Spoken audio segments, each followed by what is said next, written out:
Yo, what's up mga kaibigan? Nalina tayo magkwentuhan. Bukas ay magaganap na ang inaabangan ng madami na Game 7 sa pagitan ng number 1 seed and reigning NBA champions OKC Thunder at ng number 2 seed San Antonio Spurs. Ang All-Star Jaylen Williams ay bumalik na nga noong Game 6 para sa OKC, subalit matapos lamang na maglaro ng 10 minuto at hindi nakagawa ng kahit isang puntos man lang, inanunsyo na nga ng OKC na out ito sa Game 7 dahil sa same hamstring injury. Ayaw nga nila itong pilitin mga kaibigan at mas nais nga nila ito na maging handa para sa Game 1 ng NBA Finals kung sakali man nga na makakapasok sila dito.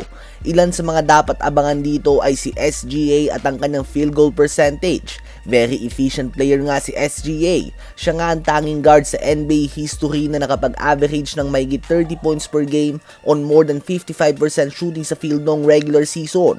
Subalit talagang nahihirapan nga siya sa depensa ni Castle at ng Spurs. The last 4 games ay ang baba nga ng kanyang field goal percentage. Lahat ito below 45% lamang. Ang 31 points per game and 55% shooting sa field na average niya nung regular season ay bumagsak ngayon sa 24 points per game and only 38% shooting sa field. So magiging malaking factor nga ito mga kaibigan para sa OKC, lalo na ngayong wala si Jaylen Williams at questionable pa ang status ni AJ Mitchell. Subalit madami nga ang pwede maging factor sa Game 7. Mayroon nga dyan mga player na hindi mo inaasahan na biglang puputok na lamang na pwedeng maging difference maker. May isang player dyan na kapag nalagay sa foul trouble ay apektado na ang buong team.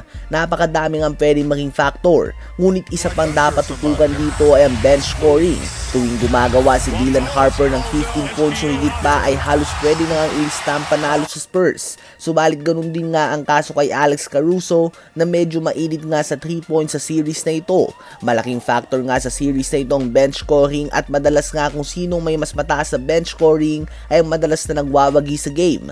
Subalit isang bagay pa na magiging factor dito ay kung sino ang mauunang umarangkada at kung sino bang magsiset ng tone sa umpisa ng game. Bilang mga leader ay kailangan nga na mangunan at mag-lead ni SGA at Wemby sa umpisa pa lamang ng game. Kung tutusin nga ay bago pa mag-umpisa, magsisimula ang lahat sa mindset ng pag-approach ng game na ito. Mahalagang bagay nga ang pag-set ng tone ng game dahil Game 7 na ito mga kaibigan, win or go home na ito. Kaya naman kung mauuna ka nga na makabuo ng double digit lead, minsan nga mga players, teams and even coaches ay mabilis na nagpapanik at hindi na nagtitiwala sa kanilang game plan na mas nagre-resulta lamang sa paglaki ng tambak. So tiyak nga na magiging kabang-abang ito mga kaibigan. Legacy game na ito para sa youngest defensive player of the year winner ever Victor Wembanyama at back-to-back MVP Shai Gilgeous-Alexander. Sino ba sa palagay niyong aabante sa NBA Finals?